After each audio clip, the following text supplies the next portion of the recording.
Welcome to my channel Kosireddy వారి వంటిల్లు. నేను ఇవాళ మీ అందరికీ చాలా స్పెషల్ రెసిపీని పరిచయం చేయడానికి వచ్చేసాను. అదేంటి అనుకుంటున్నారా అండి? దీనికి మనకి చాలా పేర్లు ఉన్నాయండి.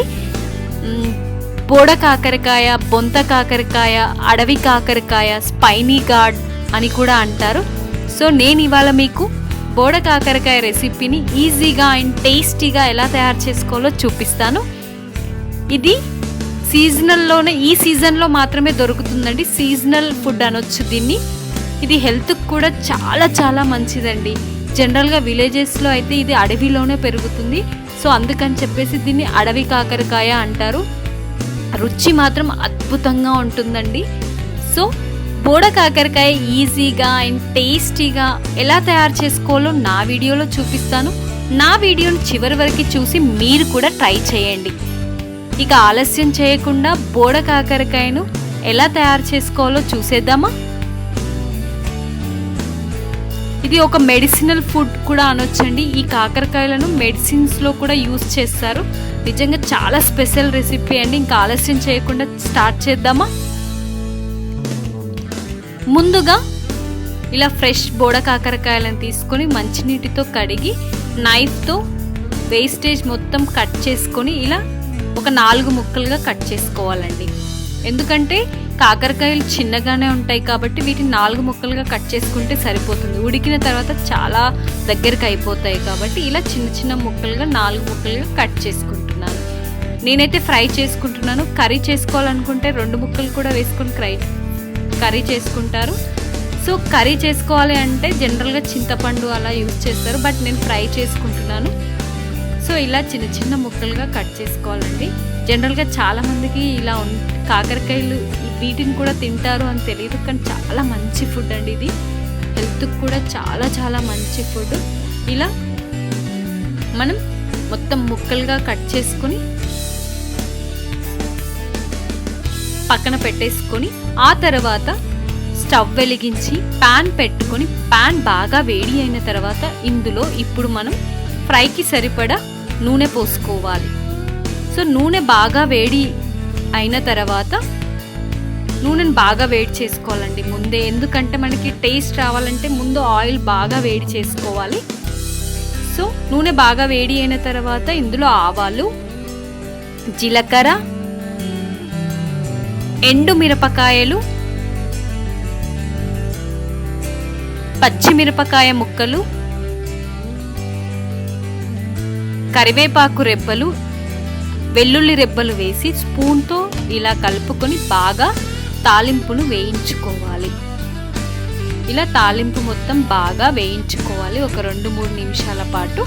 ఎందుకంటే మనం ఇందులో వెల్లుల్లి రెబ్బలు కూడా వేసాం కాబట్టి కొంచెం పచ్చిదనం పోయేంత వరకు బాగా వేయించుకోవాలి. ఆ తర్వాత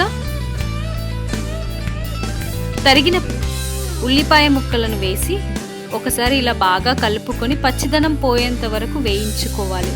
ఉల్లిపాయ ముక్కలు ఎప్పుడు వేసినా సరే, ఏ కర్రీలో కానీ ఏ ఫ్రైలో వేసినా వేయించుకోవాలండి. ఆ తర్వాత పసుపు వేసి ఒకసారి మరలా ఇలా కలుపుకొని ఇప్పుడు ఇందులో ముందుగా కట్ చేసి పెట్టుకున్న బోడ కాకరకాయ ముక్కలను వేసుకొని తాలింపుతో మొత్తం మిక్స్ అయ్యేలాగా బాగా ఇలా జాగ్రత్తగా కలుపుకోవాలి. ఇలా మొత్తం తాలింపు మొత్తం మిక్స్ అయ్యేలాగా బాగా కలుపుకోవాలి. ఇలా కలుపుకొని ఒక 2-3 నిమిషాలు ఉడికించుకోవాలండి. ఇలాగే కలుపుకుంటూ, ఎందుకంటే ఫ్రై ఐటెం కాబట్టి మనం ఇలాగే కలుపుతూ ఒక 2-3 నిమిషాలు ఇలాగే ఉడికించుకోవాలి. ఆ తర్వాత రుచికి తగినంత కారం, ఉప్పు, ధనియాల పొడి వేసి స్పూన్తో ఇప్పుడు స్పూన్ తీసుకుని జాగ్రత్తగా ఇది మొత్తం ముక్కలకు బాగా పట్టేలాగా కారం, ఉప్పు, ధనియాల పొడి ఏదైతే వేసుకున్నామో ఇది మొత్తం ముక్కలకు పట్టేలాగా బాగా ఇలా కలుపుకోవాలి. సో ఇలా మెల్లగా జాగ్రత్తగా బాగా కలుపుకొని ఇప్పుడు మూత పెట్టుకొని ఒక 10-15 నిమిషాల పాటు ఉడికించుకొని ఆ తర్వాత మూత తీసి మరలా ఒకసారి ఇలా కలుపుకోవాలి. ఎప్పుడైనా సరే ఫ్రై ఐటమ్స్ని మనం మిడిల్లో కలుపుతూ ఉండాలి, ఎందుకంటే అడుగంటే ఛాన్సెస్ ఉంటాయి కాబట్టి. సో అలా అడుగంటకుండా ఉండాలి అంటే ఇలా మధ్యలో మనం కలుపుతూనే ఉండాలి. ఇప్పుడు ఇందులో రుచికి తగినంత కొంచెం పల్లీల పొడి వేసుకుంటున్నానండి. సో ఇది పల్లీల పొడి అనేది ఆప్షనల్, నేనైతే వేసుకుంటున్నాను, టేస్ట్ బాగుంటుందని చెప్పి వేసుకొని మొత్తం ముక్కలకి బాగా పట్టేలాగా ఇలా కలుపుకోవాలి జాగ్రత్తగా.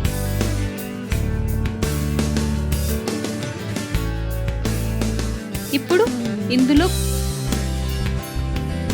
కొద్దిగా తరిగిన కొత్తిమీర వేసుకుంటున్నాను. సో ఇలా తరిగిన కొత్తిమీర వేసుకొని మూత పెట్టుకొని ఒక 5 నిమిషాల పాటు ఉడికించుకొని 5 నిమిషాలు ఉడికిన తర్వాత మూత తీసి మరలా ఒకసారి స్పూన్ తీసుకొని దీన్ని జాగ్రత్తగా కలుపుకోవాలి. ఆల్మోస్ట్ కర్రీ మొత్తం ఉడికిపోయింది కదా, రెడీ అయిపోయిందండి. వావ్, కొత్తిమీర కూడా బాగా ఉడికిపోయింది కదా. వావ్, ఇలా జాగ్రత్తగా ఒక్కసారి అడుగంటకుండా ఉండడం కోసం అని చెప్పేసి ఇలా కలుపుకుంటున్నాను. ఫ్రై ఐటమ్స్ని మనం ఎప్పుడైనా కొంచెం ఎక్కువగా కలుపుతూ ఉండాలండి, ఎందుకంటే మాడిపోకుండా ఉండడానికి ఇలా బాగా కలుపుతూ ఉండాలి. చివరగా కొంచెం కొత్తిమీర కూడా వేసుకుంటున్నాను మళ్ళీ నేను, ఎందుకంటే మనకి ఫ్లేవర్ బాగా వస్తుందని చెప్పేసి ఇలా వేసుకొని